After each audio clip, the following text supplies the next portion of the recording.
Amen. We are now live, but we still got a few moments.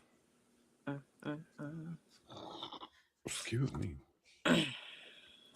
Yeah, I'm thinking all the things, little intro and stuff like that. I've been watching other people's podcasts. That's what it's like. We already got an intro. We just haven't used it.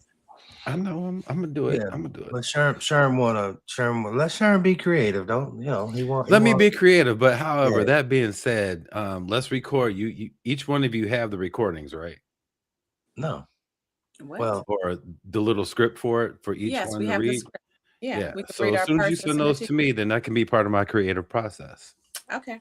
See, I'm getting closer and closer by the moment. See, if I put pressure on you, that means you're gonna put pressure on me when you send them to me. That means I got to do it because I talk shit and made you do when it. did So you then I send the got to script? finish. Last year. Trish, get. Mm, Well, where am I gonna be looking for this, Trish? Because you uh, confidently said yes, like you knew where it was. It's And I was either like, it's I one or do two remember that places. conversation, but I'm not about to pigeonhole myself and be like, oh yeah. I'm gonna just be honest up front and be like, nigga, I don't know where that shit is. Okay, so it's one of two places. It will either be in our email or it will be in our text. But I believe it's in our text thread, if I'm not it's for mistaken. sure in our text thread. That much You I know do how know. long of a text thread that we have. I Whether it am very whether aware of it's that. the 6 to 12 eyes, we gotta be just the 6 to 12 eyes. Cause we'll go with the one with Spud on it. And it's so much to filter through. That's more spud than anything else. Yeah, it is. But even the 6 to 12 eyes, we still talk, Yes. Right. It's still regular conversation. So yeah, Yes. it's all right. And we It's, are it's looking at things through. 6 to 12 eyes. Bam. You like how I did that? somebody asked me that, like, why 6 to 12 eyes? That's because we started with 6 and now we We got all got 12. He was like, oh, I like that. I like that. Yeah.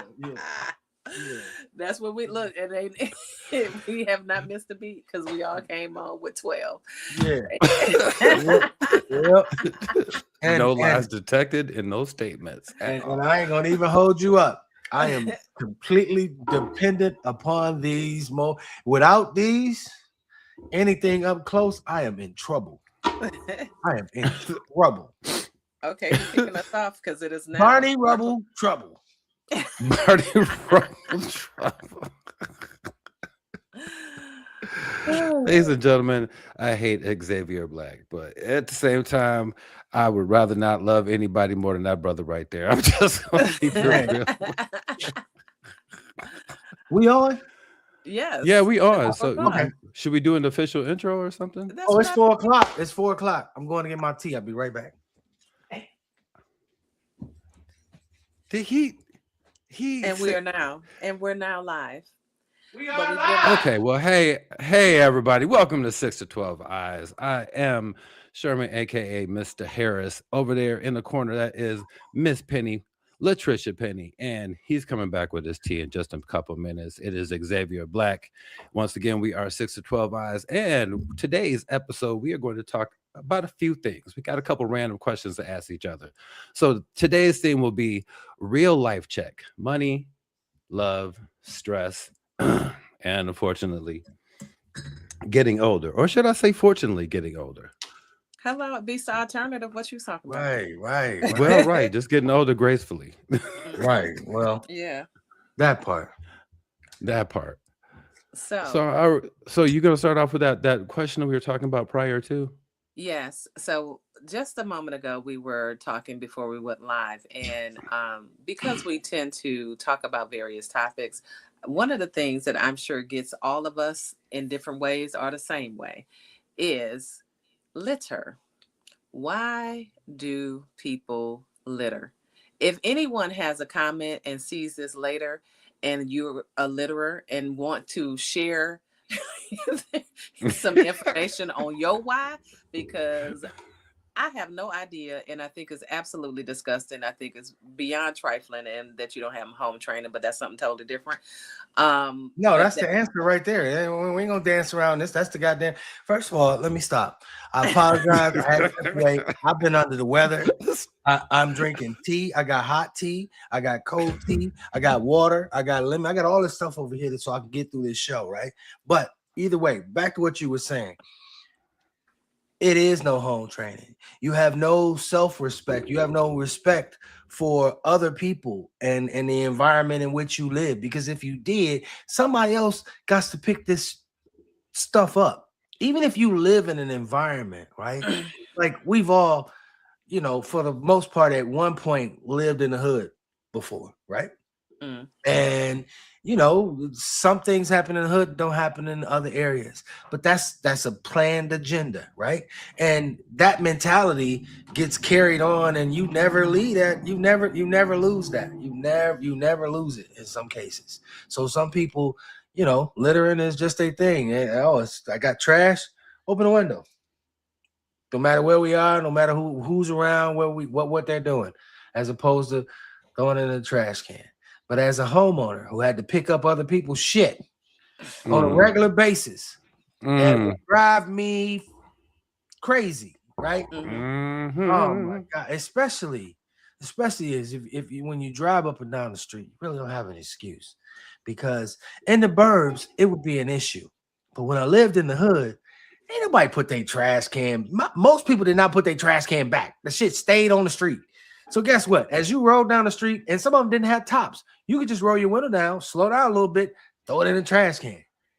But instead, you just throw it out the window, and then it flies, and it's all over my yard. I could be old. No, I'm old. I'm going to admit that. So I have I look at things from an older person's perspective. But with that being said, trifling is as trifling does. I think sometimes the lack of awareness of your environment, because like you said, sometimes people just throw stuff out, and I'll never forget it. It was years ago. They had just built, I think, a new library, some part of Charlotte. And when I say brand new, everything was new. Outside was new, the new little trees, everything was just like manicured beautifully. And they are, like you said, in various places, trash cans everywhere. Now, it's one thing that, I will say, and I have noticed that back in the day, there will be times where the community trash cans will be overflowed. Right. So there may be you could attempt to, but it may not make it, or it may fly off because it's already in the space. But going back to this brand new library, I was out doing some community work. I was with a young person, and there were these young kids. They weren't necessarily from here. Hell, I ain't from here. But I just Ain't watched nobody them. from there. Anyway, Shush. sorry. My bad. There are people. I just watched I them, ain't like, see one. And I saw all clean bathrooms too. But whatever, that's beside the point. So I saw the young person like proceed to put something on there, and I was like, "Hey, like, what you doing?" And they looked at me, because there's this other thing too. I think over time people don't say nothing, and I was like, "You just gonna, like, have that out there?" And they was like, "Yeah, what's wrong with that?" I'm like, I said, "Can you look around? Do you see, like, do you see anything else on the ground?"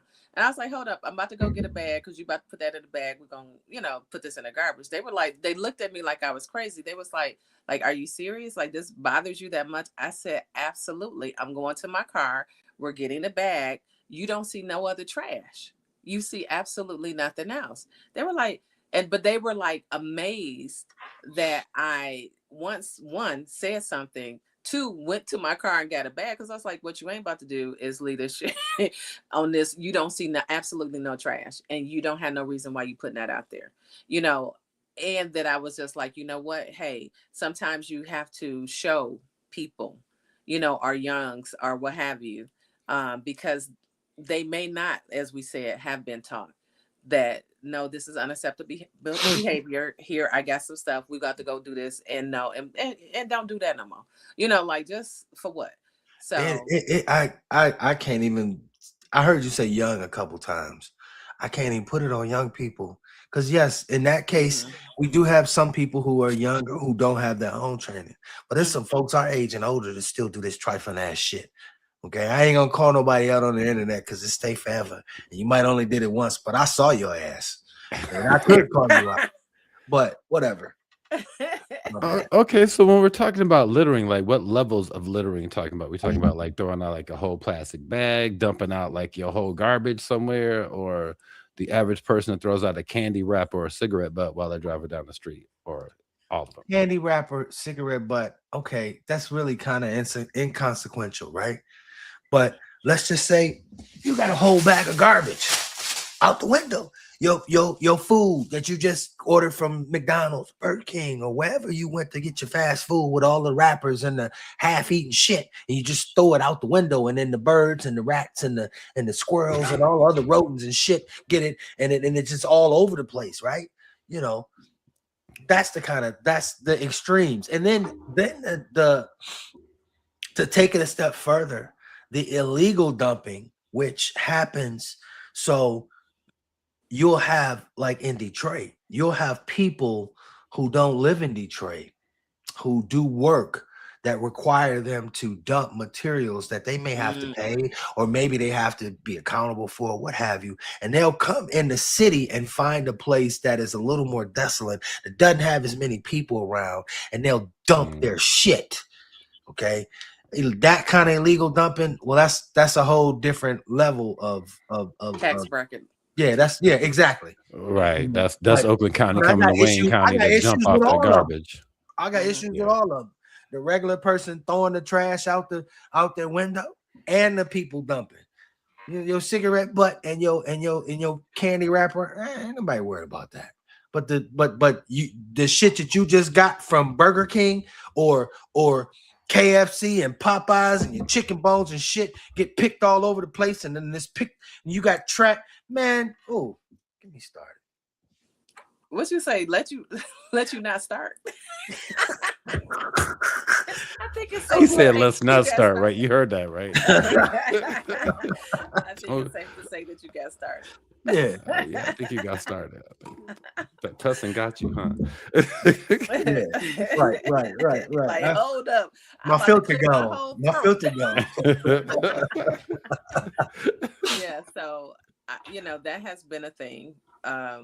And I'm more of the if it can't go back to the earth. So like the only thing that I'm kind of okay with is the stuff that like fruit or stuff that grow from the earth, that maybe an apple rind or something, something that's just gonna actually go back in and be okay. That's gonna help the environment. Something biodegradable. I feel you. Yeah. Birds gonna eat it, rats gonna eat it, something, insects, it will just go into the earth. I feel you. I had an opportunity to go with a group from the city of Detroit, and this is when I was working for the city.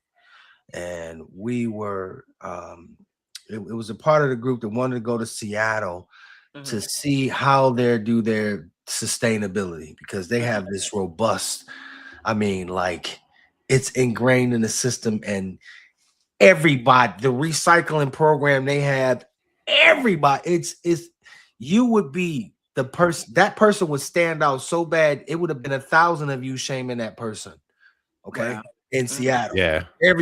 Everybody would have been they would have walked away covering their face, right? That's how robust their recycling program is, and it's ingrained in everything and everywhere you go.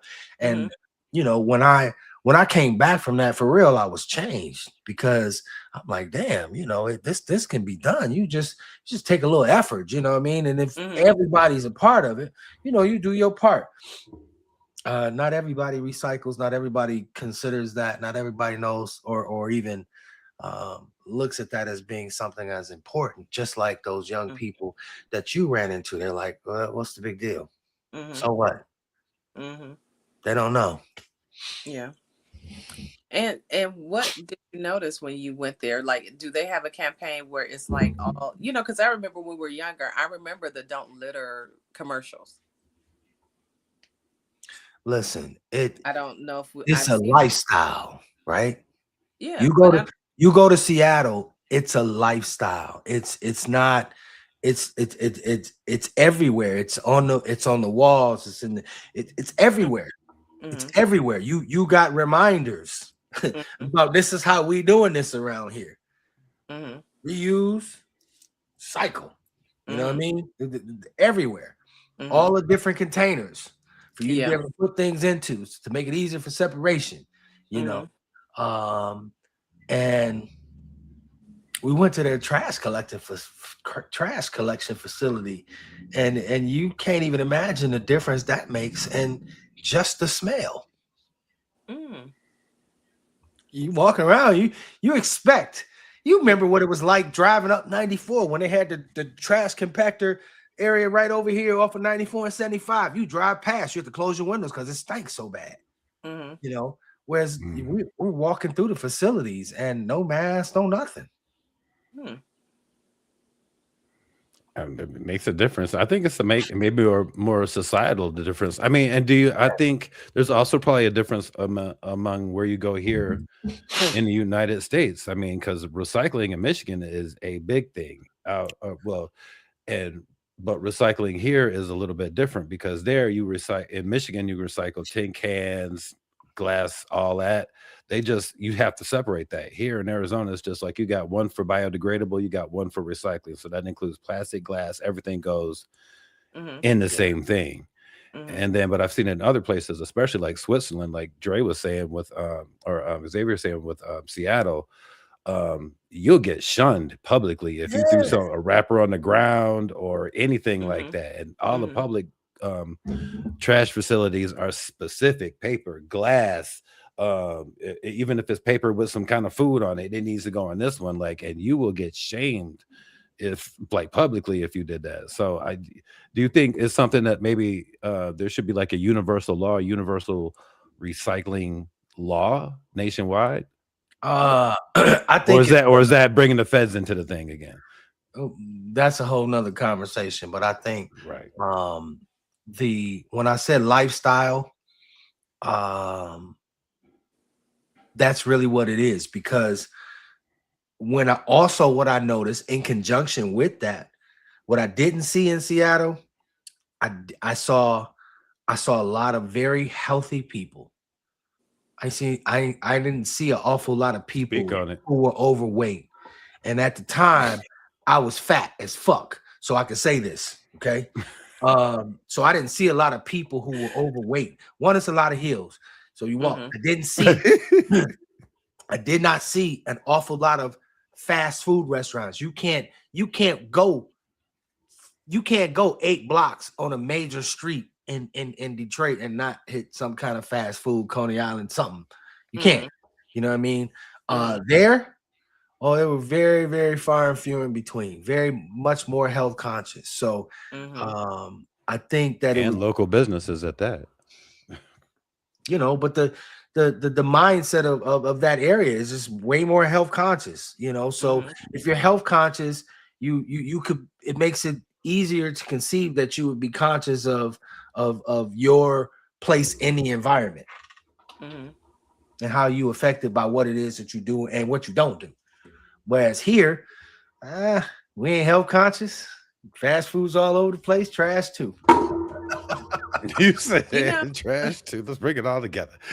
well, and I think the other piece too is there are some spaces where, although it's listed as being recyclable, it's not necessarily recyclable.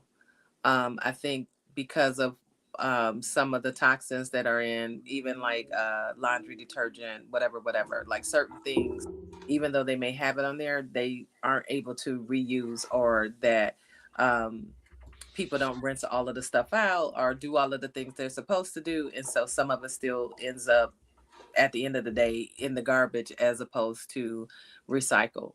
So Well, it that's a was whole different thing that goes beyond the litter part, but there's all but of these other to your things. point with that. So, it. like in what we talk about in Seattle, Mhm. those things that they can't do that with was much Mhm. easier to filter that out when Yeah. everything is already Together. already Yeah. filtered. So now Yeah. you only have to filter these plastic bottles versus Mhm. the plastic, the trash, everything else. So they can Yeah. take out, but they don't have to convolute the message and water down the message to people and say, all right, well, this bottle you can recycle, but this one here, nah, all Mhm. plastic recycle, and then they do whatever they need to do on the back end. No. Nice, nice, nice. Yeah, that is the pet peeve of I think all of us. Yep. And I was just saying, living here to when I first moved here, you never notice anything. To now, where it's like, what in the heck? Like you never notice. You'd be on the highway. It's like there's just no trash anywhere. This is wonderful. It's so clean. It's so It's so lovely. It's nice. It's so so clean. It's lovely. And now it's just like, wow, you know, and I know that there's been an influx of a lot of people moving here. Once again, it's the mentality of some of the people, some young, and like I can't say that it was only young either because I have witnessed like somebody in front of me like stopping and throwing the whole bag and basically cleaning out their car and just dropping it at the red light. I've seen that It's before. like come on now, like you just go all of the trash that's in your car, you just go just leave at the red light, so and the disconnect with like what in the heck Why is that's it? an issue. Yeah. Out of sight, out of mind. It's not mine. It's not my problem to deal with. Mm-hmm. And not again. I think it has to go with just not having a lot of self-respect. Yeah. Because for me, I'm like, I don't want to do that because I don't want nobody to see me throwing shit out the window. One, I'm not trying to be that person. Nope. And then two, I know what it feels like to have to pick up somebody else's shit off of my own property. Yeah. So no, I don't want. I can't be okay, so I'm gonna throw this out there because there was a moment in time where I used to do a lot of in-home services, and I remember someone whose home I went to and they had stuff, and I'm like, hey, y'all need to clean up the yard. She was like, the yard don't matter, just matter what it looked like once you come in the house. And I was like, well, this is coming into the house when you walk up the when you walk up. It's literally coming into the house. Like this is how you get there. So you think people not gonna notice you got all of this, stuff all over the yard because when they get in the house, everything is together. What? But that was literally the statement that I heard. Like, oh, that doesn't matter, long as the inside look good. I'm like, this is your whole house. Like it starts at the side. It's a package. It's a package. It's a package deal. So you I'm can't just saying, you can't brush your teeth in the morning and not do nothing else and say you took care of your hygienes. Facts. I mean, don't you make your first impression anyway on the way up to the house? If you see the yard looking like crazy, I mean, how your house look like inside is making no difference. They were so convinced. They were convinced. They're like, no, that don't matter. And I'm just like, yeah, it does. It does matter. This is the house. I mean, and people grow up the way they grow up, I guess. Like, how do you sit out on the porch and then, like you said, notice all of the stuff that's around and then still make a choice not to?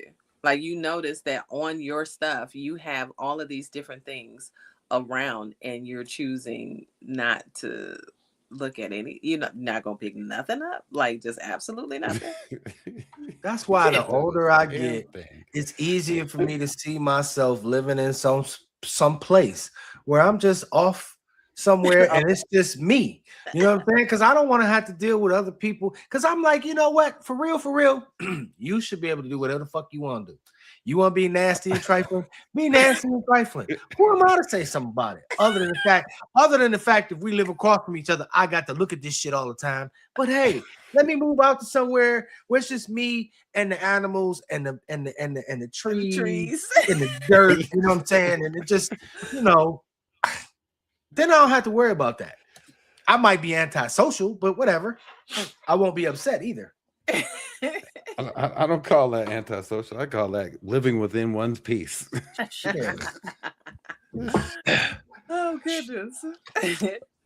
All right. So, Sherman, you said you had a couple questions as well. Right. But I was just going on thinking about what Dre was saying, just living somewhere else, because that's Heather and I's retirement plans to live on the island. Just so we only got to deal with people, and we got to deal with people. And other than Yeah. that, we're not going to deal with people. But that being said, our retirement project that does bring up a question. Mhm. So the question is, are people in their 50s behind on retirement, or did we just realize that the system was never built for us? I'll say it again. Are Mm. people in their 50s behind on retirement, or did we just realize that the system was never built for us? Probably both. And do you think that that has something to do with like the value of money as well, like knowing the longevity of it? We were told, all right, we were told this, um, we were given this blueprint, what we were supposed to do, and people followed a different blueprint before us. You got a job, you worked, you retired, you lived, you died. We were told you go to school, you get a better job, make a little bit more money, you save, you retire, and then you die, right? Um, no, I don't think we were taught properly, because I think you should live. Uh-oh. I think you should live, because people, how many people do you know that worked all their life, worked to 65, 68, right? Retired, and then a couple years later they passed because whatever they were doing was what sustained them. Like, nah, you should live, you know. But I guess Right. your question was probably more towards saving money for retirement. I think the fallacy of work, or the premise of work, save, and retire was flawed in and of itself. Because, you know, how can you really work, live, and save based on everything that we all have going on? How can you really do that? Like, for real, for real. Some people do it. Some people's situations are such that they're afforded so much. They put themselves in good positions, great positions, where saving is an option, Mm, right? right, right. Mm. You know, but there's a Depending lot on of your tax people. bracket, yeah. Yeah, there's a lot of people who don't have that as an option per se, and even if they do, how much are they really saving to be able to, to live afterwards? So I think the whole fallacy, the whole premise of work, save, live, retire, and live off those savings, that whole premise is a little flawed. I would Hmm. say, for me, I will go ahead and say I am behind. I am behind. I am behind. Um, and I also think that it's a conversation, a financial conversation that I think, as you were saying, Xavier, we never had the conversation about what the how to look like. Because most of the people I know, for me, my father was retired and he had worked at a plant, and I can't say that he had a financial advisor. I'm gonna go ahead and say no. So I think depending on where you're from and what kind of access and proximity to the financial education that you're going to have family wise, because I think certain families set their children up for success with that, and it's a Mm. given as opposed to something that you got to learn outside the home because you're not going to be taught. I think that if you had the access to the information, that there would have been a different way we all could have moved earlier if we had access to the information. And so some of that we learned, some of it, like, there are certain things. It's like, okay, what's your number? What number do you need in order to sustain yourself? Plus, blah, blah, blah, blah, blah, with everything. Like, we don't even have that conversation half of the time. What's the number of what you need? I mean, it's hard to to not keep going back to this, but it just kind of is what it is. We're the first generation of Black people who were born with 100% citizenship rights. So everybody before us, savings. Facts. What you mean savings?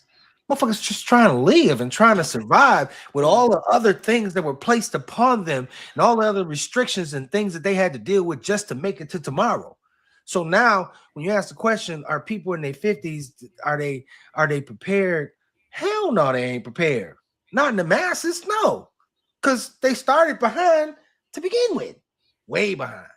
We are the first generation, okay, of people of color who were born with 100% citizenship rights. Think about that shit. Slavery, not slavery. Jim Crow, segregation, the dogs, the water hoses, that shit was happening 8 years before we were born. Let that sink in. Seems like it's so far away, but it ain't. Well, okay. And for the communities that were able to sustain themselves, and then of course because of where we are, you either get flooded or burned down or whatever, you know. Right. And there were laws preventing you from being able to even try to invest, even if you knew about it. There were laws that prevented you from doing that. Yeah. So it's like there were those that actually had, and then they were always kind of taken out. And then, you know, and so as you stated, you know, for some it's like you do the best you can and you learn as you go, but it wasn't like we were taught because no one had the privilege of being able to access a lot of things. You know, I go back because it's like there's some people in my family that did have their own business and some other stuff. And there are other people where, you know, I think it kind of is a geographic, wherever you're located, what was able to get accomplished at times. You know, there are some families that were able to sustain in certain places. And then there's some, it's like, you know, you got a little bit of time in, and then they come in with whatever they're going to come in, or that even with, even at looking at, I'm trying to think, well, I think it was that food documentary about the history of Black food in America or what have you. And it was on, I want to say Netflix. Ooh, I do not know about this. What is that? Wait, you need to send the link on that or something. I do not know about this. I am not going to lie to you and act like I remember. I'll Google it. I'll Google it. But the same stuff was still happening because it was a whole family that had all of this land. You know, I was talking to Bayla and remembering that there was a time where I want to say my dad's dad had land, but he got swindled out of land, you know, like from Arkansas, you know. So it's like there's so many of, sometimes you do have, or, you know, don't have, or don't always understand the value of, or sometimes it's just taken, or all of the different dynamics. It's just really hard. But what I was saying with the show, the eminent domain of how they continue to do things in Black areas of, oh, we need a highway, that they never sometimes even do, but they're going to take your land and you can't do anything about it because it's the government, you know, like all of the other stuff. So I think, you know, as Monsieur Black was talking about, like there was just so many things, so many different ways that we were put in a headlock, and, you know, and everything else about being able to ascertain all of the things that we need to thrive as we, you know, get older and live literally. You know, I think we're kind of like that first generation is like, okay, notice the trend of, like you said, okay, retirement, then people gone. Okay, so how we like not do that part, you know? Like, how do we live our lives and like start enjoying and don't feel bad because we ain't got nothing else to do, or we've never planned on, you know, making it this far, you know, that afterwards, you know, kind of thing. So right. So you think a certain sense of mortality is kind of like, like we could be gone tomorrow, kind of I led to don't. like live now, or just like, or I just, nobody know. Well, yeah, okay, I get that. I get that. I get that. I wouldn't even say that we do the live now thing. I just think that unfortunately so many people were just so work, work, work until you retire. They never even thought about what made them happy. Yeah. We didn't look for joy. We look for, can we pay these bills and make sure our kids are okay? Yes. That Mm, wasn't even a part of the conversation. It's like, how do we survive and how do we do all of the things that we're supposed to do and get the things hopefully that we say that we need. And I don't even know if anybody ever thought past retirement half of the time. It just came up on them after they made sure that all of the bills was paid and the kids had shoes. And every now and again we may do a family trip, maybe, but we may not go too far. You know what I'm so it's like, because we may or may right, not be able to afford all of that. Right. right. I figured that. So do you think that that people are working longer now by choice or by necessity? Based on what you just said, I would say probably more necessity than choice. Yeah, I would say Absolutely. necessity, because they don't even. I mean, what the fuck is Social Security or whatever the heck they talking about that may or may not be there anyway? That I, was always the crazy who's stuff to counting on me. that? If you Yeah, older than 50 right now and you counting on that, you are crazy. If you are yeah, 50 or younger and you think that's gonna be, don't even let it go out your head. That's not gonna happen. yeah. So for all of the stuff, it's like, what we doing?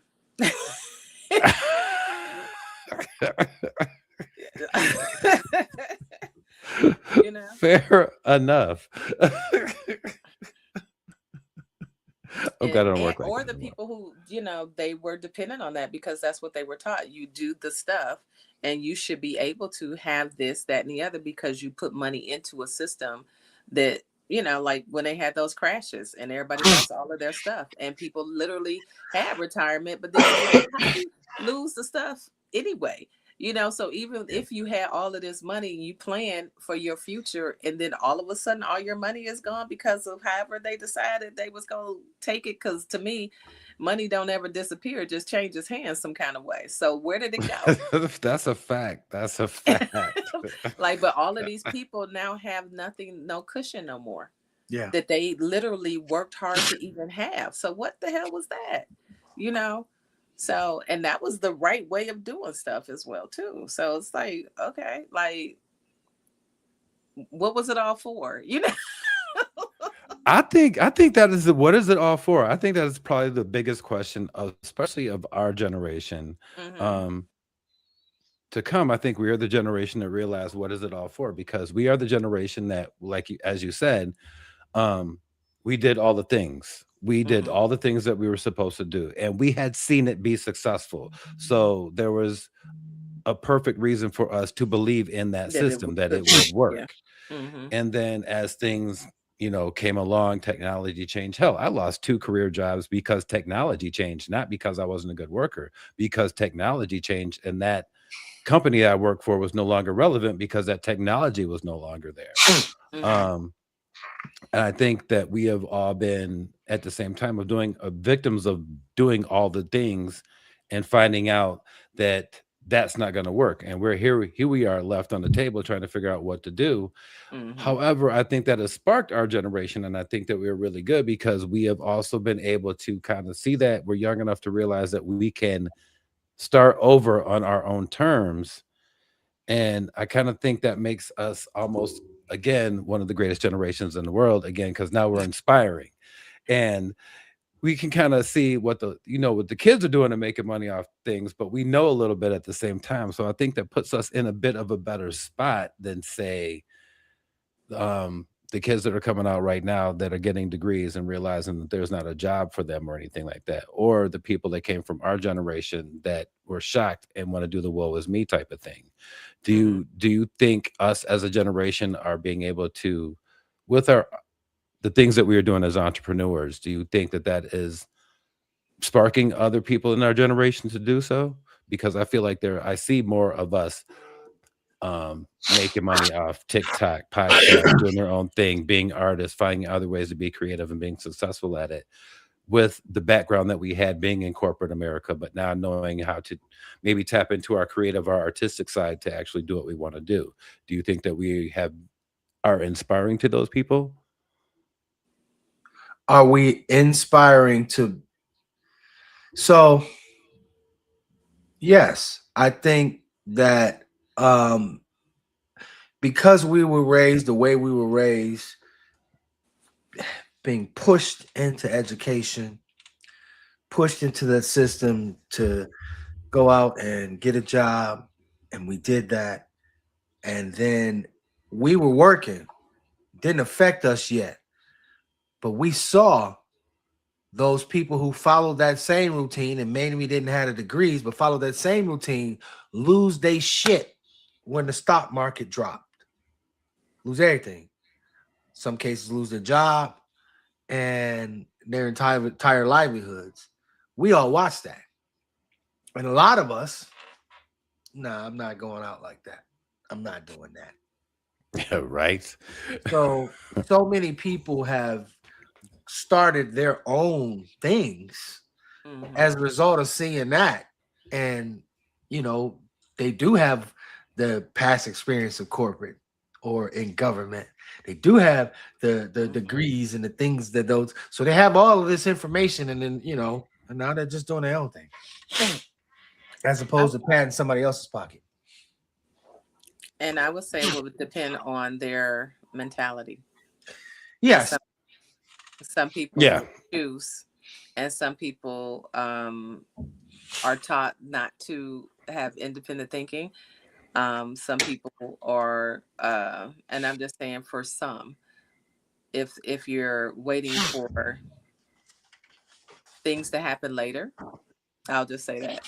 If you're waiting for things to happen later, then you're not as enthused about what all can you accomplish now.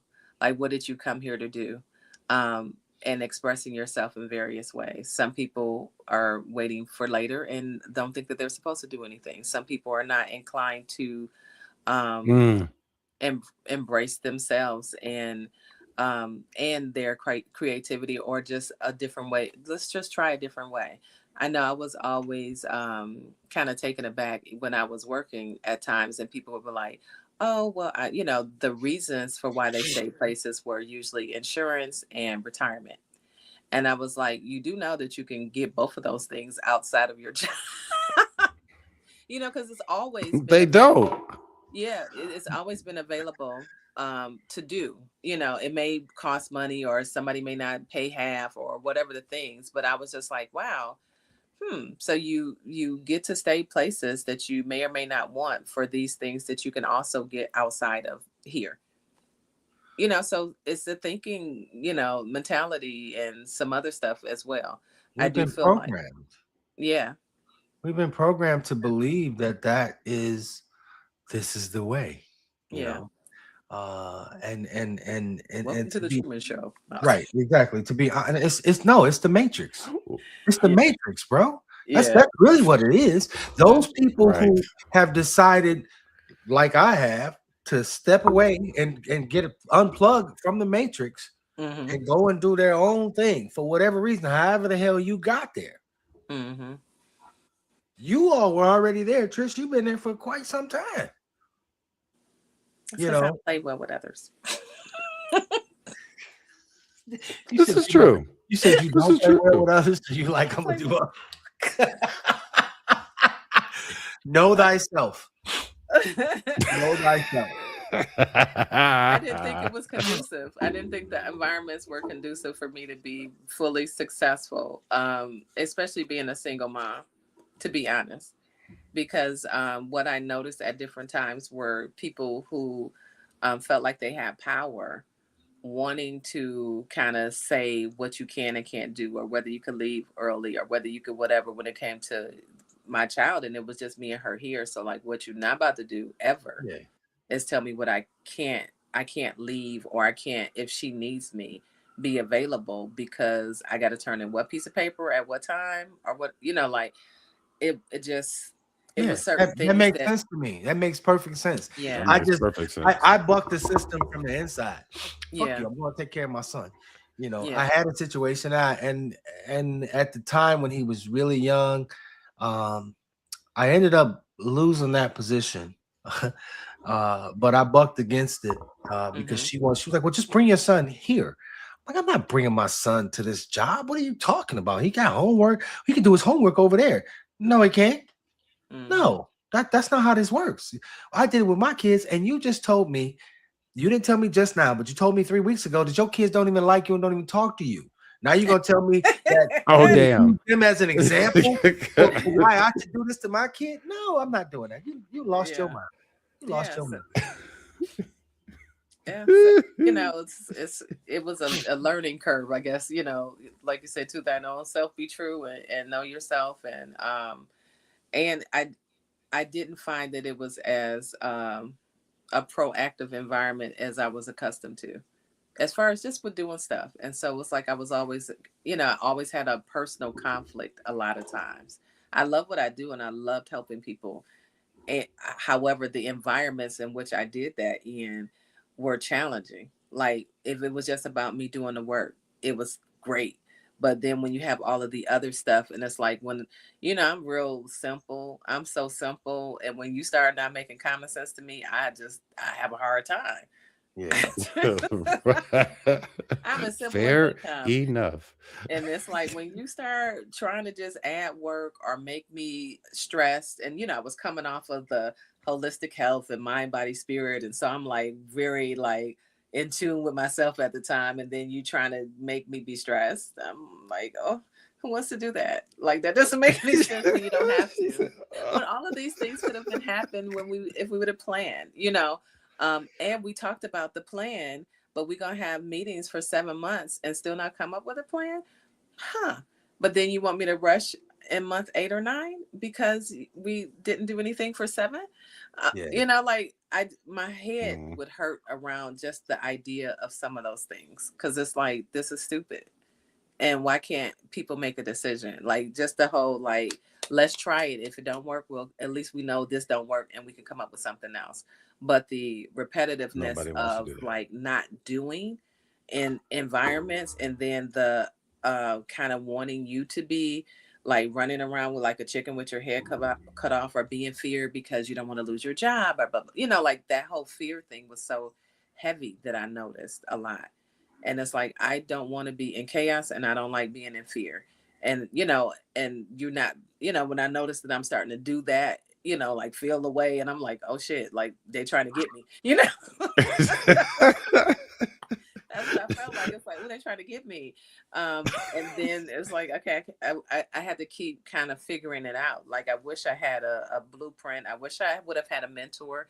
I wish I would have, you know, had a lot of things that I didn't think to get.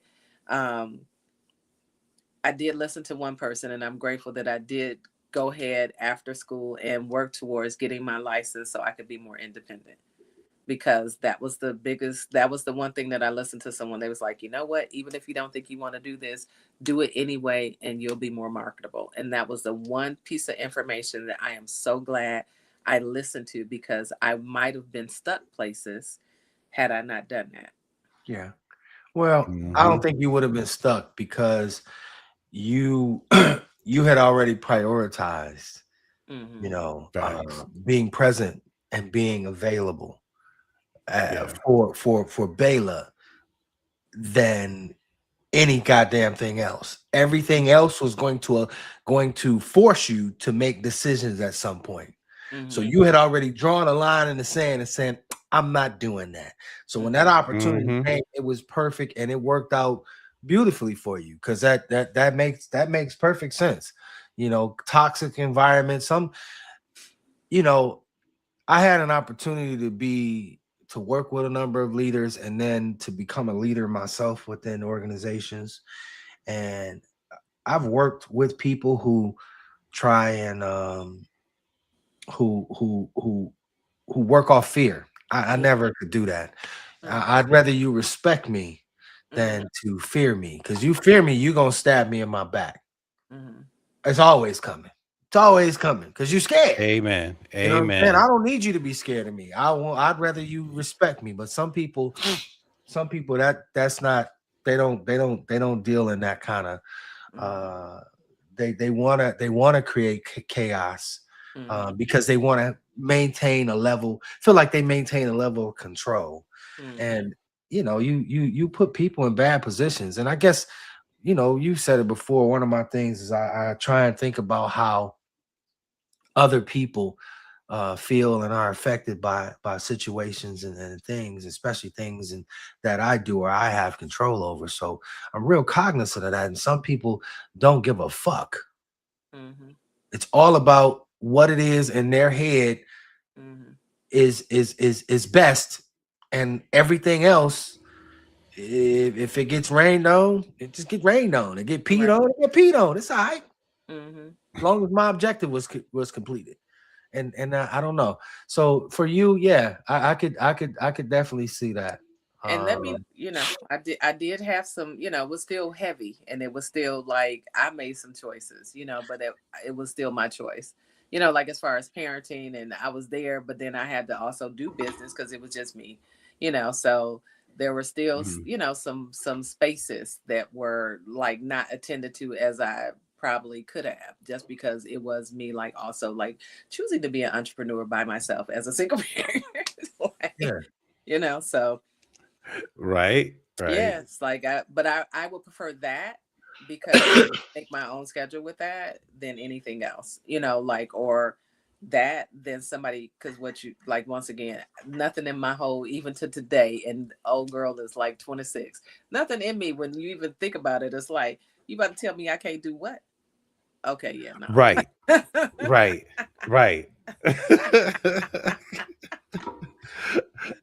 I had the same feeling with the last job, because they had this and this was our parting words, because they basically were just like, brand over the man, and I'm like, excuse me, brand over the man, like who does what that? Man you talking like? No, and I was like, and I knew that was the beginning of the end right there, because I was like, no, you did not just say that to, like, you must be talking to these little 26-year-olds over here or something like that, because you ain't talking to no grown ass man like that. So nah. Did you say the beginning of the end? And yeah. Oh yeah, it was you can't. I mean, and like Dre was saying, like who builds a company like that anymore? Like it's just. One, all these little kids are way too sensitive now, so they can't do it. So you can't really deal with a narcissistic boss anymore. Like that rule of management has to go now. It's not gonna fly. Not with these kids, because they don't give a damn about nothing. They don't know no loyalty, no none of that, none of that. Now you can cancel all of that. So no. Zero. It's a wrap. And I ain't worried about it no more, because I ain't got to hire nobody, so I'm good. You don't know. You may have to hire someone. That is the goal. Well, I mean, hire people in a different sense, like hire people to say, you work on my website, you do photography, you do that kind of hire. That's a whole different hire than hiring staff. Like that's a whole different kind of hire.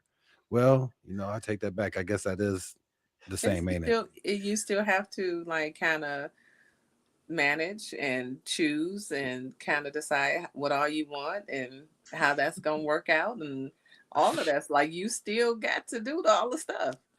It just looks different. It does look different. You're right. And actually, it's a harder interview, because now you have to tell your personal artistic style to somebody and try to get them to interpret what your vision is.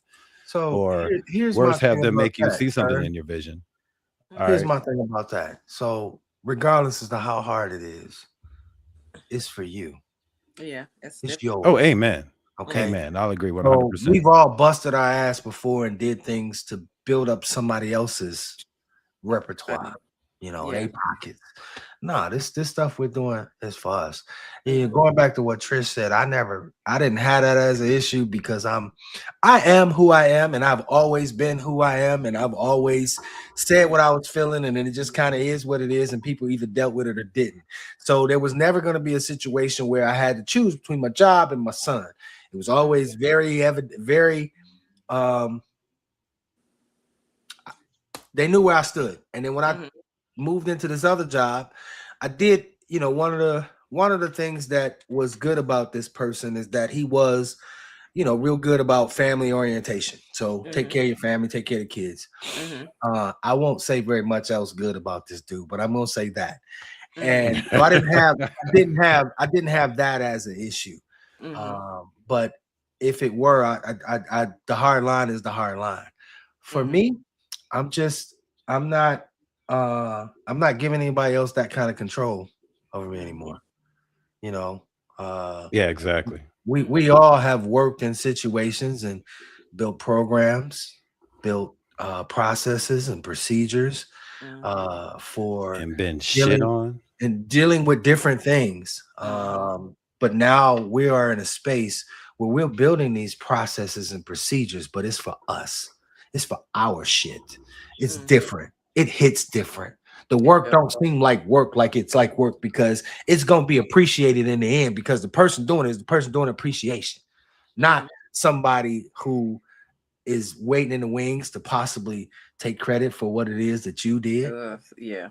what you built, Mhm. or to just feel intimidated by your motherfucking shine.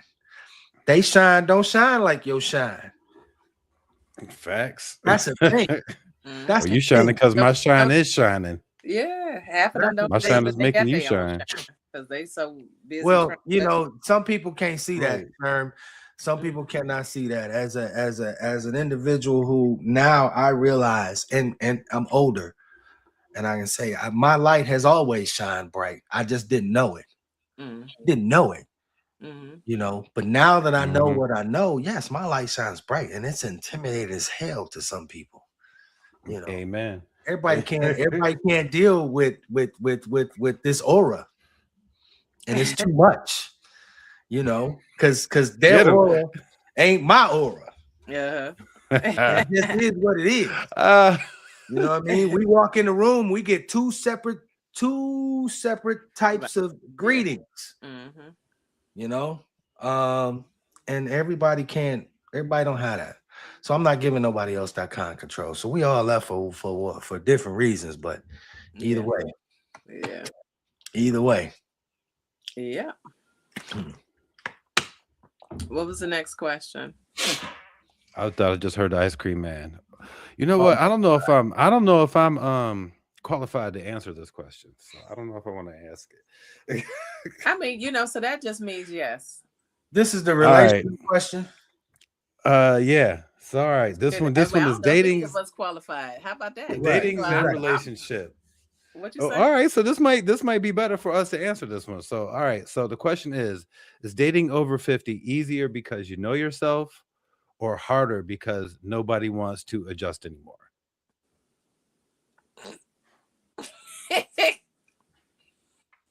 I'm only laughing because I don't date often. Um,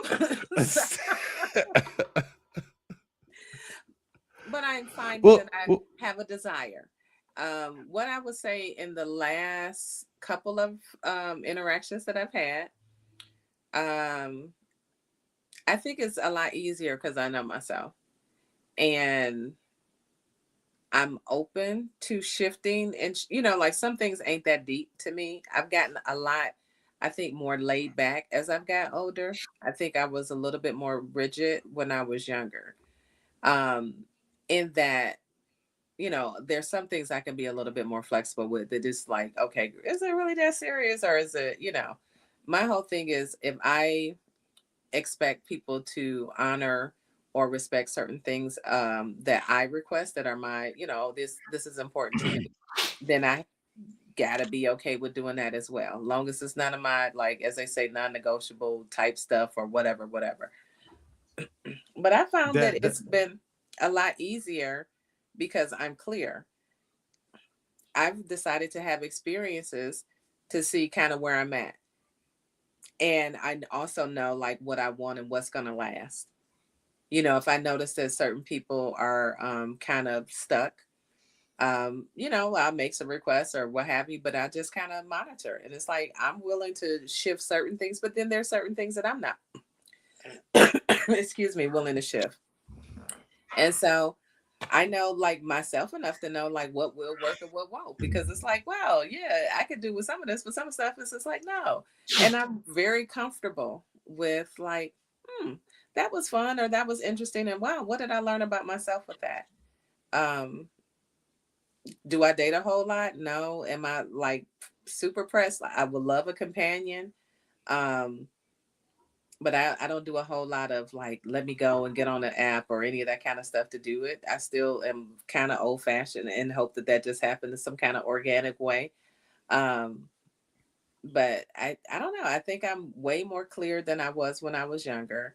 I'm easier, I think, and just more like I actually want to have more fun now than I think I did when I was younger. Like I'm just like, oh, this is a whole new time in life for me. So I'm like excited to have more exploration and fun and all this, that, and the other.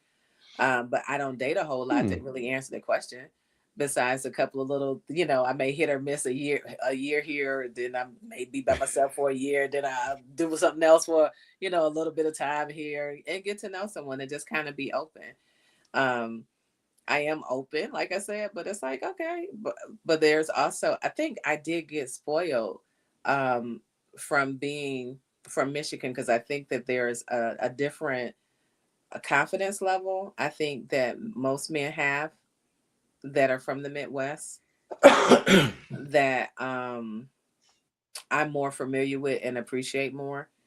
That the laid backness of like a lot of men, that they just have a natural confidence and willingness to speak or just talk, and it don't always got to be they trying to get your number or this, that, and the other. That the people that I've come in contact with have just been like real cool people.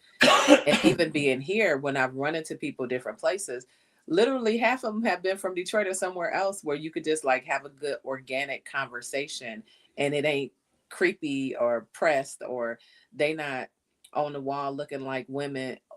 It just has been weird. And I like, think that's interesting you say that because Heather, when Heather first started, well, when she first moved to Detroit, uh-huh. and then started going out in Detroit, and then we moved away, and people were like coming. People would tell us, "Oh, we're going to visit Detroit, especially for like Movement Festival. We're going to go to Detroit. We're going to do this." And Heather will always say to like all her girlfriends or single friends or women friends, "Oh, like, are you gonna love Detroit?" And they'd be like, "Why?" She was like, "Because if you want to feel good about yourself walking down the street, Detroit men, Midwest men will let you know without sounding like a creep." And I think Mm-hmm. that's really interesting. You said that. Like Heather would always say, "You go to Detroit, you'll feel special about yourself. You feel like you went. They just Yeah, make you feel like a woman." Bayla had that experience, like just even coming to visit, and she was out somewhere, and just how people will speak to you, and it ain't always like creepy, but just that they speak. She was like, Yeah, "That that's because y'all don't speak in North Carolina. what you not about to do is do Listen, that right listen. First of all, I was trying not to say nothing now." about it. No, listen, People I in ain't mad. Charlotte don't speak to each other like people in the Midwest. You see each other, you walk past, even if it's a what's up. You get the Okay, head nod, you get the dot down, head up, We spoke you on get the that. what's up, you get the what up though. There, they could be very friendly, but ain't nobody interacting with each other unless they have to interact. But I digress. I've had some of those experiences. I think, like, look, I can't listen. I'm saying the same thing basically, so I can't even be mad at you right now. Mhm. So I'm saying the same thing, so I can't be mad. But what I will say is, when I go places, I think women are more apt to speak to other women, and then sometimes not. I think it is like I said, most of the people that I did find speaking to me were from the Midwest half of the time. Like that when you Me see too each here. other out, that you just be like, "Hey, what's up?" And that kind of thing. So I'm in agreement. I can't even say that because I have gone to the clubs and it was crazy. It was like, and I also saw when I first moved down here, and I don't know if that's a thing because it's not a thing for everybody. So I'm not gonna say like, oh, being in Charlotte, this is what I noticed, but I noticed this Mm. for some people, not every woman or anything like that. But I noticed that some women were more assertive, is what I'm gonna call them, Okay. in choosing the men as opposed to the men, kind of coming up and talking to you. So Mm. and I'm okay with speaking to everybody, but I'm not about to like. I'm okay with being a woman. Like I Oh, kind of. you ain't gonna run up to be like, "You my man," and just snatch him by his neck and just be like, I'm good. you know. That's not you. That's not you. And I don't, yeah, and I don't know. I think being raised by my dad, like I just saw certain things take place, and I'm just like, okay, you know, that's kind of that works for me. So, That's fair. but yeah, so it's like I can't say like I can't really answer because I don't feel like I've dated a whole lot to be like, yeah, on the dating scene, these are all of my experiences because I've done this for the last 20 years. I have not. And so it's like very sporadic and very minimalist over here. so so now, you know, but once again, I'm open to the experiences. I'm all, you know, but you'll be surprised because it's like I think some of the good mornings and the what you doings that you get from people and the like lack of ability to have conversation. I don't know if that's a new thing, but I don't, you know, a lot of people talk about they just get a text, but people don't want to go on a date or whatever, just different stuff. I don't know. It's just a different time, I guess. That I think that pretty much answers the question. It's easier and harder. Mhm. Yeah. I'm What about assuming. you? What about you, Mr. Black? So, and it's funny. I'm gonna start this off by saying I am in therapy, right? Mhm. And this shit has come up, and Fair. and I can't wait to talk to her ass again because I'm like, it keeps coming up in different That's a news areas. clip right there. You know what I mean? I'm like, you know, literally keeps coming up. But like I told her, I'm not really even interested in dating right now. Obviously my situation is a little different, but no, because even in how can I say this? Just say it. No, I'm trying to put the words together. Gotcha.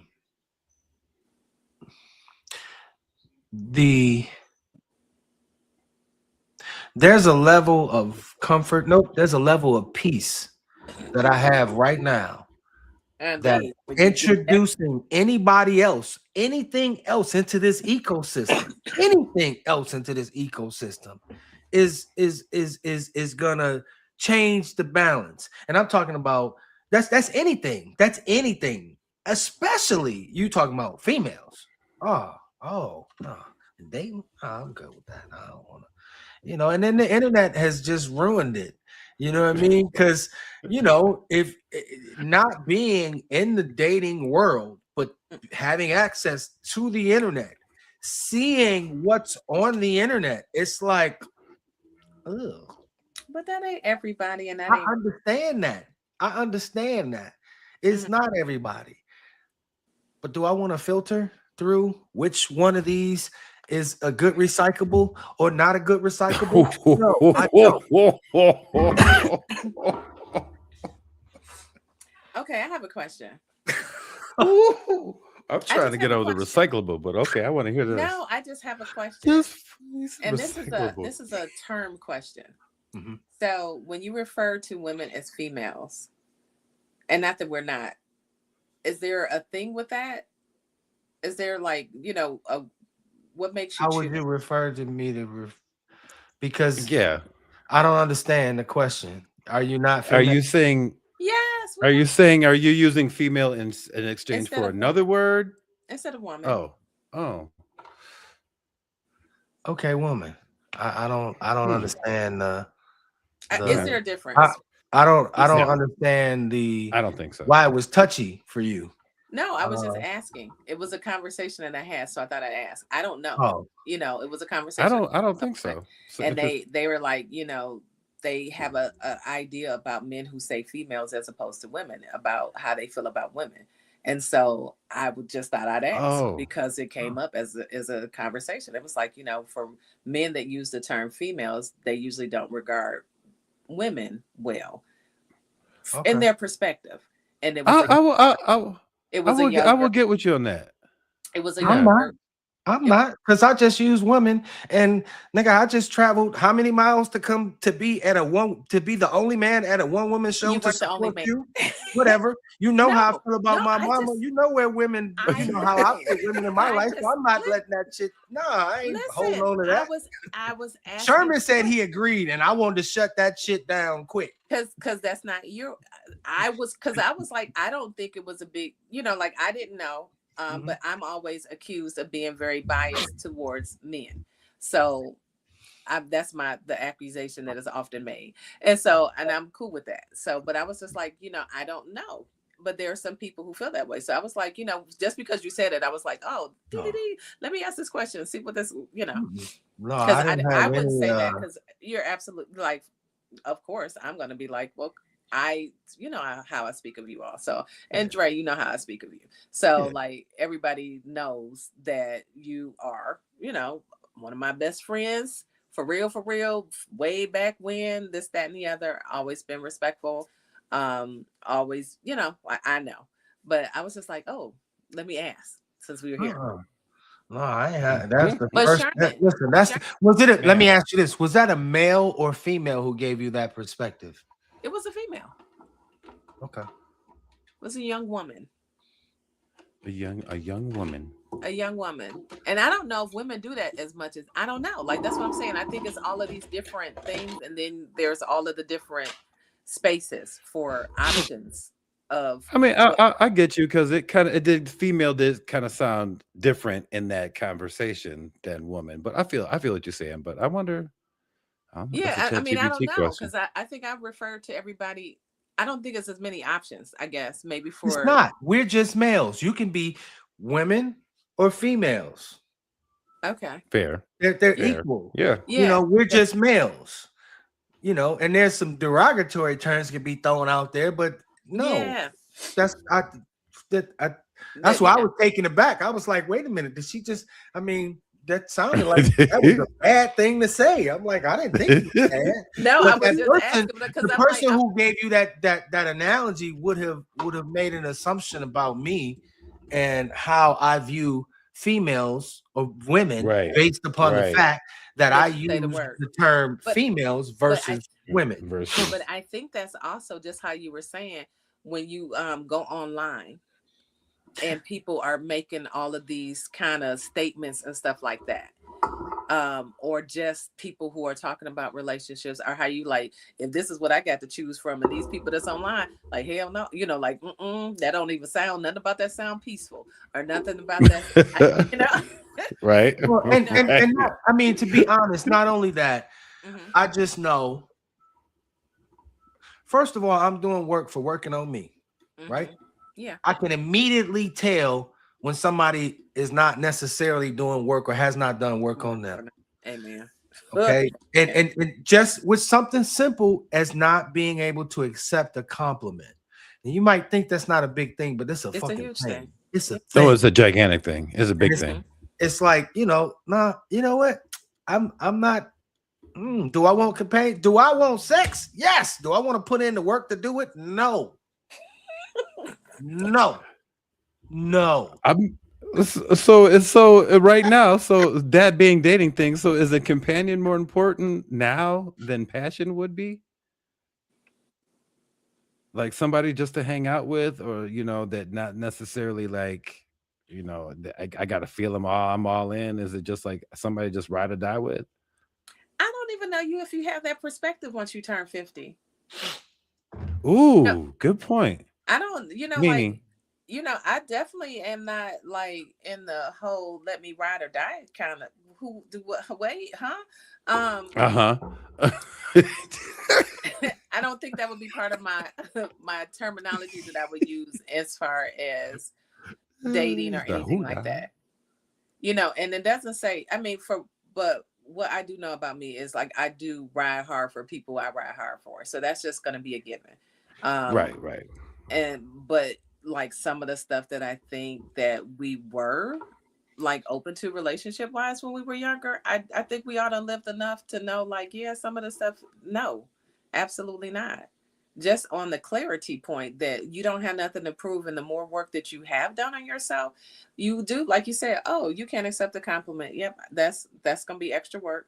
I already know I'm gonna have to do all of this, that, and the other to kind of make you feel, like you just kind of know Mhm. ahead of time. It was He'll like, build you up. Yeah. yeah, it was like even when I chose some of the experiences, it's like, oh, I kind of like this, and we'll just see where it go. Like I'm like, oh, I kind of like it, but this is kind of fun. One was like fun and different. It took me a space very, very quickly.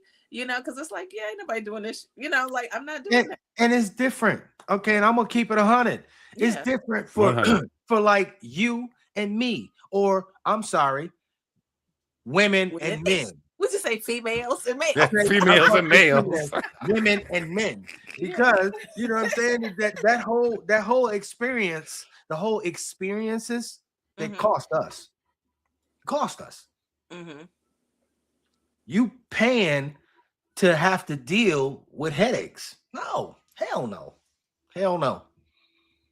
And again, I gotta decide. And if I, open up the whole damn can of worms, because I said I was not getting on the internet talking about this shit. People talk about it all the time. I mean, but it's But still, even as a man, because I had this conversation with a very, very lovely young lady last week. And we were talking about males and females. We were talking about relationships, and it was about me and dating. And no, it wasn't. I don't even think it was about dating, but it turned to makeup. It turned to makeup. That's where it turned. And I'm like, there's the unfortunate part about it is there's so many women that are walking around with unhealed trauma that don't realize how beautiful they are themselves, and they don't view themselves that way at all. They have such a negative view of themselves that every day they wake up and they draw on a whole new face. They paint a whole new face from what it is that they look like. Damn. You know what though? And I'm just gonna say this, and I ain't real big. That sounds like a poem. I am not super big on makeup, but I do a little. But what I will say is, for a lot of women, those will be. It's almost like everybody tell you don't get whatever, but that's the stuff that men are drawn to, and those are the women that. Stop saying that. Stop saying that. Stop. Stop. But you can't tell me hearing this narrative that men like this, and we keep saying we don't like this. I see it online all over the place. I'm like, we don't like this. I hear men that I'm in conversation. We don't like this, and the women keep saying, but men like it. You telling us? So which one of us lying? Which one of us lying? I think you are lying to yourself. You are lying. You don't know what you're talking about. How are you gonna tell me how I feel? Yeah. How are you? I think that is a female thing, because I think that is a female thing. I will say this, and this is with me going out. You all can say what you're going to say, whether you like it, don't like it, say that that's not what you want. There are men who are drawn, will talk to, will buy drinks for, will do all of the stuff. I can go out without none of that stuff. I won't get my drink bought most times out of for being natural for all of these years. There's a difference. There is a freaking difference, and you can say that. I have seen it, and I have witnesses, and I have watched it. So you can say that, and it may be a ton of people who say one thing, and I'm not saying that for you all, that's not what you prefer, but I'm saying what I watch people do. So you can say that, but it's a whole bunch of other people that ain't having y'all conversation, or that may be who they end up fucking, but not who they want to be with. And we'll just put it out like that. But it's still that's real. That's real. But it's still the attention. So you won't really speak to the other person who natural, or who this, or limited makeup, or got their own eyelashes, but you'll go dance with, buy drinks for, get whatever, and make sure the other person who is painted, but extra boobs, whatever, dressed a certain kind of way, that will be the one who people speak to all of the time. So you can say that and I can hear you, but I'm telling you what I see as a woman or what I experience. So the same way you experience your stuff, you can't tell me I don't experience mine. True, true. I mean, you I, are. That is I true. will. I think hear it's an that. age group with that. I think hear it's that. I think that's also your perspective is your perspective and what it is that you see. My perspective is coming from being a man, talking to other men, having. But what y'all Let me stop you there. Let me stop there. Okay, because we need to define who the fuck we talking about. Okay, because I Okay. said men. I said men. Right. I said men, and I said men. So Males? man, who's no. I said No, men. no, don't do that. I said men. Listen. I This is said what men. So I'm in agreement. I'm saying maybe the other ones are males and they're not men. That's what I'm saying. And that's what I was going to agree with. I think that's an age. I think I'm that's an open. age I'm telling thing. you, I could do all of the stuff. I ain't so rigid that I can't. I'm just saying, and I think that there are a lot of women and men that are having the same conversation, but we don't meet each other. We meet all of the other people. If that makes any That's sense. probably fair. No, it does You know what make I'm saying? sense. I think it's a lot of women who feel the same as a lot of the males do, but they end up running into all of the other people that's like, where the fuck y'all come from? And y'all ain't making up, like all of the ones that make you like, that's messing with my peace. Like we both unfortunately end up with running into the people that affect our peace. And we're like, that ain't even what I want. And I think it's a woman thing and I think it's a man thing.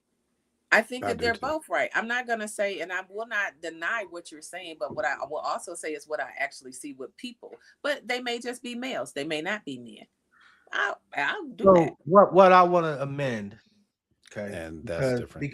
because I realize, in spite of the fact that I do feel in my gut that there is a larger number, I'm still taking one brush and painting a group of people, which is what I don't like.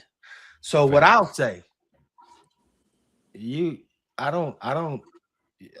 some of this shit is just sad because your ass don't look like that, right?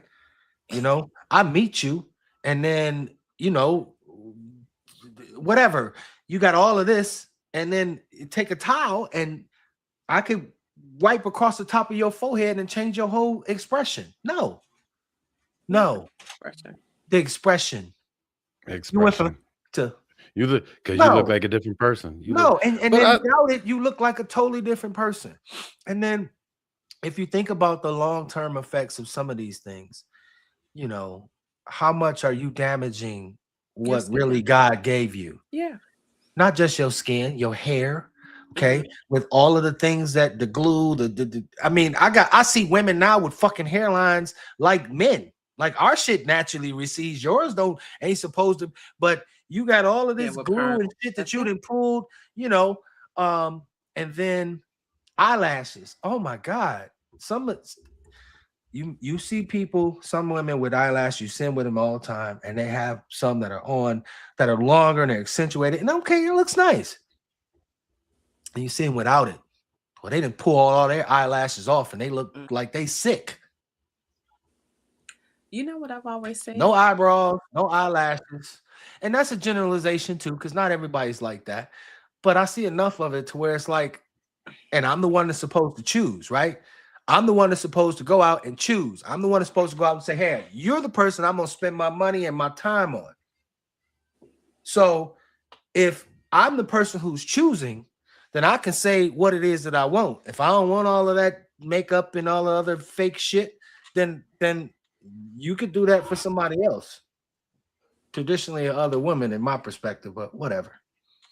Okay, so what I will say, and this is my whole thing around, and I get what you're saying, and I'm not going against that. But what I will say is what I've noticed, especially when it comes to women, is whenever there's a level of self-esteem that starts, especially with Black women, whenever there's a level of self-esteem that just starts happening, like the kick when everybody starts going natural, or the kick when I'm Black and I'm proud, like these time frames where things happen where Black women start feeling good about their natural beauty. We'll get a new perm, we'll get a new wig, they'll find something new to do. And it's almost like the systematic brainwash of, It ain't and no then, almost.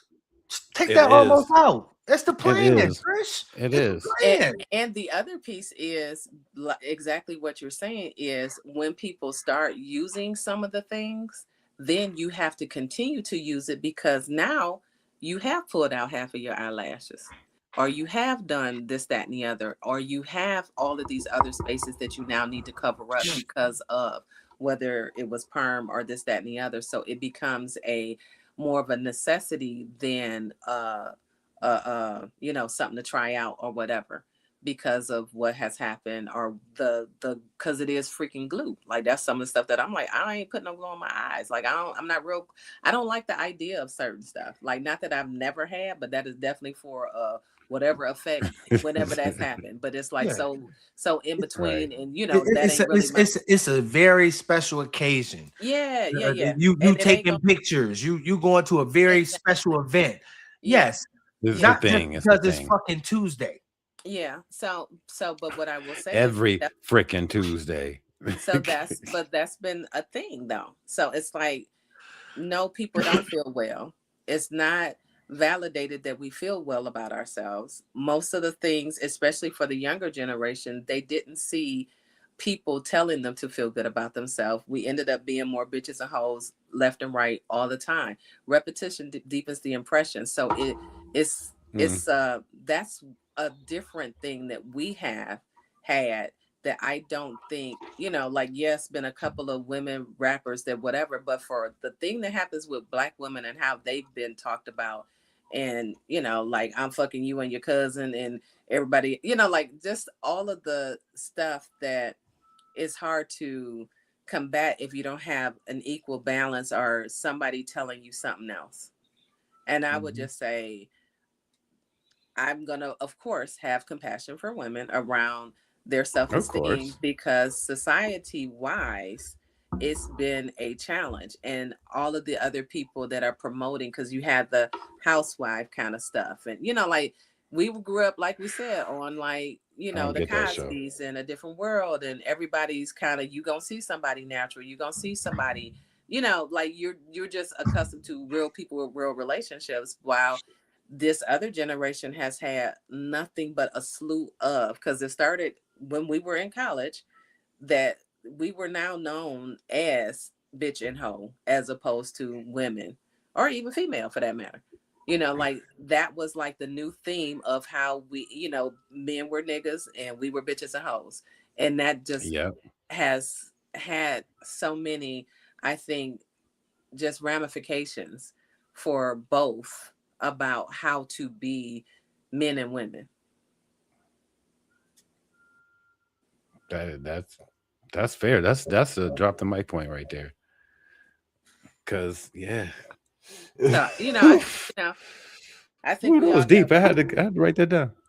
So Most definitely. going back to what I said in the beginning, it was like, as soon as I talk to somebody, when because I'm working on myself, I can see the trauma, Mm-hmm. and that trauma is evident. And I think that people need to work on themselves. But first of all, that was a stigma in and of itself, Mm-hmm. uh, to go and seek help. Right. And then, because that admits that everything is not perfect. Not that something's wrong with you. It's just that everything is not perfect. And Mm-hmm. some people want to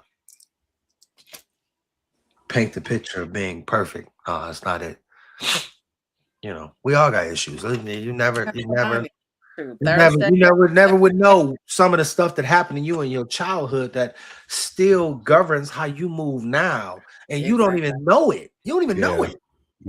Which is crazy when you make that realization as well too. And it sucks that Yes. sometimes, like you said, as your therapist points that out to you, like, for real, that was like I was 8 years old. Like seriously, why am I even dealing with that? Yes. And Yes. and the fact that it does is kind of mind blowing. It's a little bit mind boggling, to be honest. And how much it's impacted other areas. Like throughout life, how many times has the one thing impacted your decision making on so many other things without you even being conscious of it. That's that's your therapist talking. 'Cause that's true.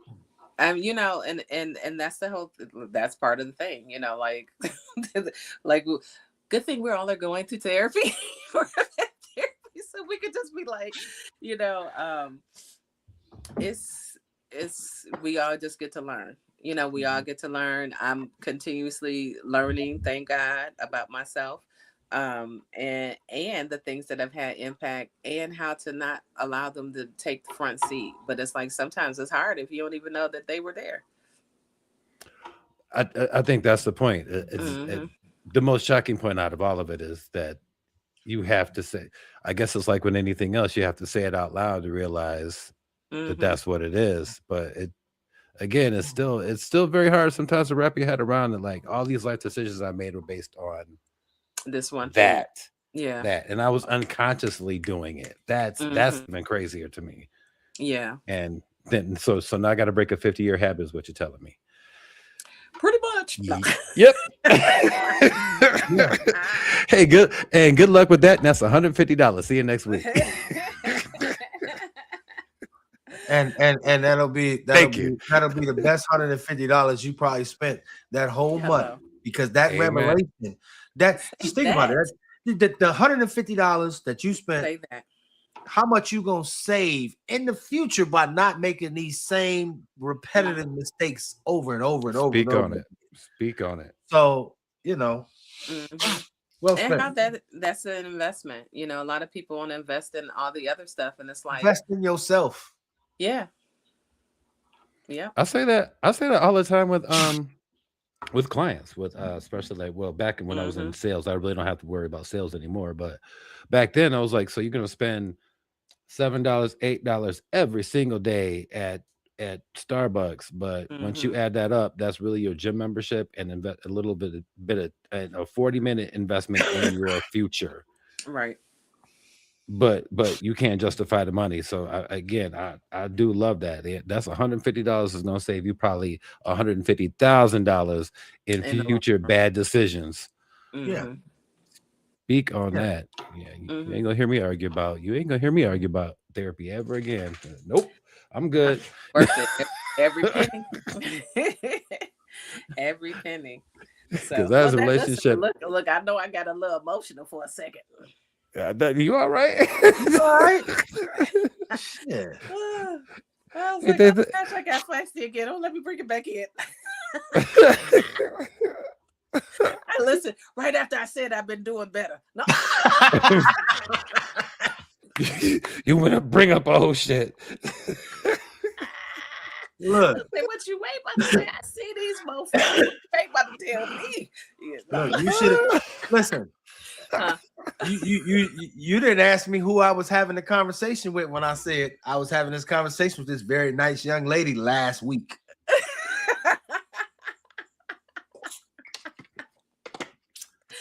Oh, it had to be me. No. No, it was No. your mini me. Oh. Yes. Yeah. And I got Your the mini business me. in. Listen, Sherm, I got the gave you business in business? too. She looked at me and she was like, "Oh, I don't know if anybody told you about me." And I'm laughing. I'm like, "I don't know what you talking about. I'm just seeing her from 30 years ago. So you ain't showing me nothing new. This new for everybody, other folks. Right. I seen this before. I seen the original up close and personal. Right. Oh, boo boo, you Oh don't my even gosh. know. And I'm so grateful. Listen, Yeah. so grateful. As you should be. As you should be. Yes. And thank you So again. No So worries. speaking of which, how did it go? What are your thoughts? I mean, I know you put some stuff out on Instagram, but where do you feel like it was successful? You look I beautiful. definitely feel like it was successful. I definitely feel like it was successful. And I'm grateful. I am still processing. It was a big emotional kind of sharing. Um, and me and the young woman were having a conversation. She was like, "How do you feel?" I said, "I feel like I've been spiritually cleansed." That's what I meant by successful. Do you feel like that Yeah. you got the therapy that you needed from this? Okay, so on a different note, it wasn't it was a thing spiritually that I said that I was doing. And it was more of a when it came out and I was talking to my voice coach, like, oh, I'm gonna do a one woman show. Ain't no way. I had never thought about doing no damn one woman show. So I know it was something different. You know how you had those moments? Cause I was like, that wasn't really on my radar. I was still doing poetry. That wasn't on my radar, but it came out of my mouth as a thing. And I was like, since it's come out of my mouth and it had that feeling that it was more spirit than me, I knew that it was something that I had to do. Didn't know Mm, necessarily why. Hadn't figured out because I was gonna start and it was gonna look a different way initially. Like I thought that it would be more around my mom initially because I was doing some work around that, and then it just turned into what it turned into, and it's needed.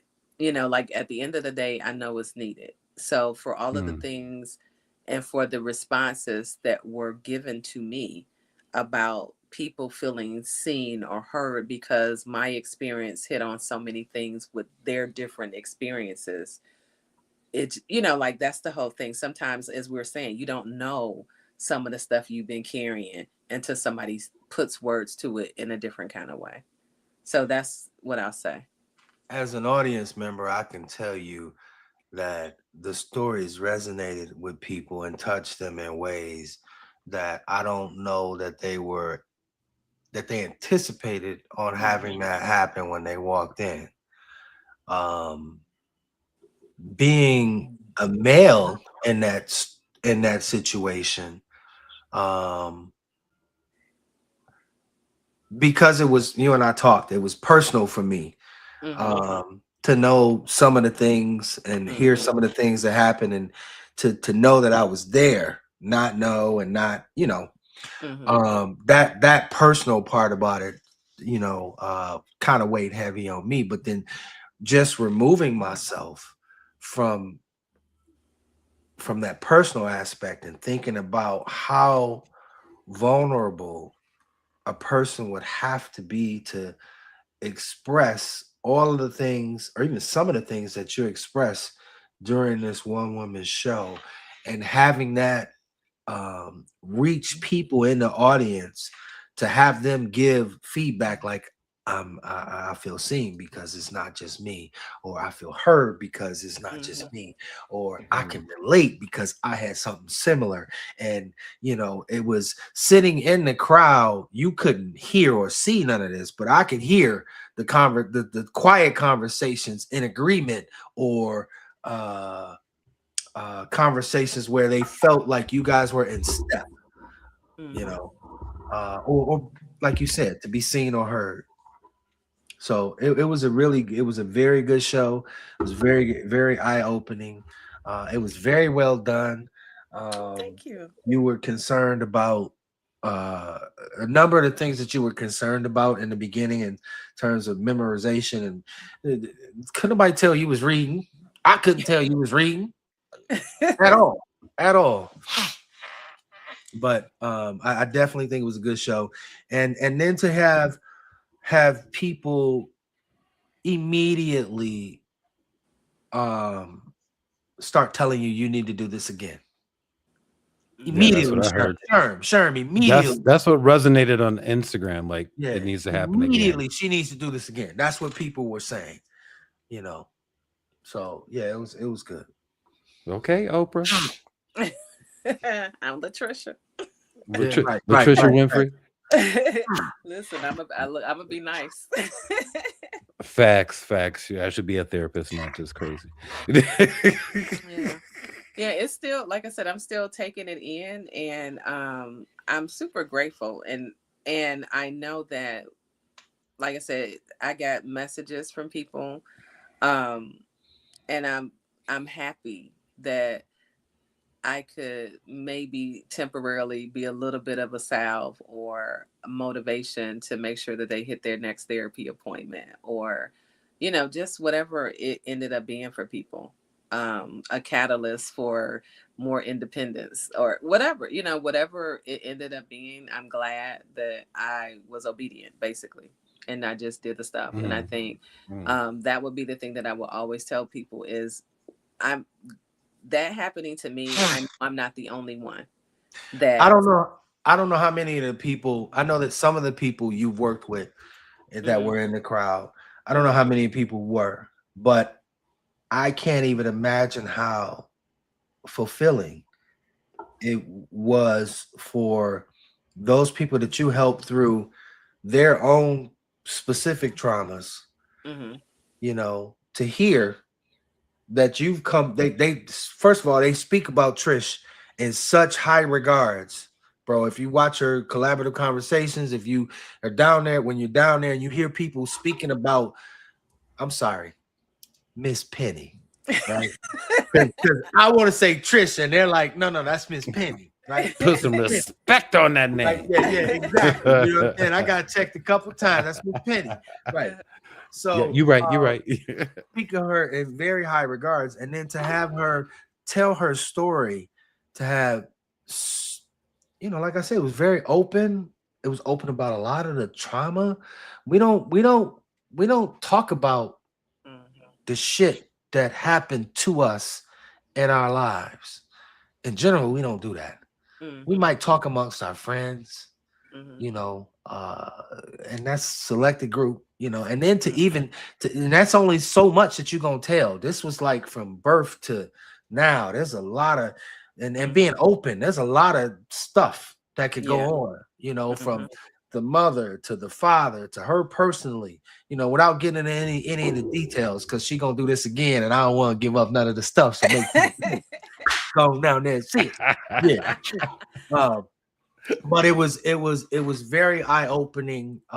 Again, I commend you, because thinking about some of my own childhood stuff, can I get up in front of people and say that shit? Damn, I don't know. I kind of feel inspired. Sounds like, I don't know if I could do it on stage. I might be able to do it in this particular form, but but you don't know. I never thought that would be a thing that I did. You know, like you just never know. And and you get the confidence once it's done. It just seemed like it was really cathartic for you. Just like it was really just it has been. Yeah. It was like a different, you know, there are certain moments. I love what I do, but there's certain moments when I'm speaking or whatever that there's a different kind of shift that happens within. And so and that was one of those kind of moments where you just feel that it's like it's just different. It's just a different. I like how you said that. Yeah. So and I'm, like I said, I'm just glad that I listened. And because I was like, the fuck, you know, like how you say a thing or you do a thing and you're like, did I just say I was gonna do that? You know, I said that shit out loud. Damn. And then you start kind of doing the thing. So I just, you know, I just hope it encourages for whatever that is for other people, that they honor that, because there's so much to be had or shared or transmuted or, you know, elevated to the next level when you say yes and you actually do the stuff. I think it's huge, because one of the things that has helped me over the last couple years, you know, is just hearing other men's stories that are similar to mine. And it's like, you know, there's like the end of the tunnel, you know, and they can do that. I can do that. I can overcome this. I can, you know. Yeah. So that right there, you know, and then the flip side of that, the other side of that is, damn, maybe my shit ain't so bad, because that's fucked up. I find that is where I spend most of my time. Like, you know what? My shit is not that damn bad. Right. I'm like grow up and stop whining, you little bitch. Like, go in the business. This time, just went through. Perspective is a mug, boy. Perspective is a motherfucker. Yeah. Like, oh, that's what we living like. Like, I'm sorry, dude. I am sorry that I even compared myself to what your life is like. I apologize. In fact, I wish you luck, and I'm gonna go sit my black ass down and figure my shit out. You know, Damn. but I think the beauty is like, especially like we were saying earlier, that we all have made choices and that we're in a journey kind of together in the midst of us making different choices. Like going against the grain. And we're doing this, which is a little going against the grain a little bit too, like we're just continuing to choose, and that we support each other with that. Like, cause we know that it's not easy. Yeah. It definitely is not. I always say stuff like this, like therapy, things like this, when you're venturing out, they're not for the weak of heart, and so that we still like keep putting one foot in front of the other, and that we keep encouraging one another. And it's like, we give kudos to each other. It's like, those things are huge. Because we may Indeed not hear it from other people so much, but that we're able to be that, kind of that support for each other during this time of great change, is beneficial, and is great. It's Black love. Amen. Hey, you know what? Amen. That's the way to go out. Just right there. It's Black love. Yeah. It's Black love. I am not mad about that. 6 to 12 eyes. 6 to 12 Grown folks eyes. talking. Yeah. It's Black love. It's Black love. It's Black love. The tagline. All right. Peace out. That's it. We good? Yeah, I guess we good.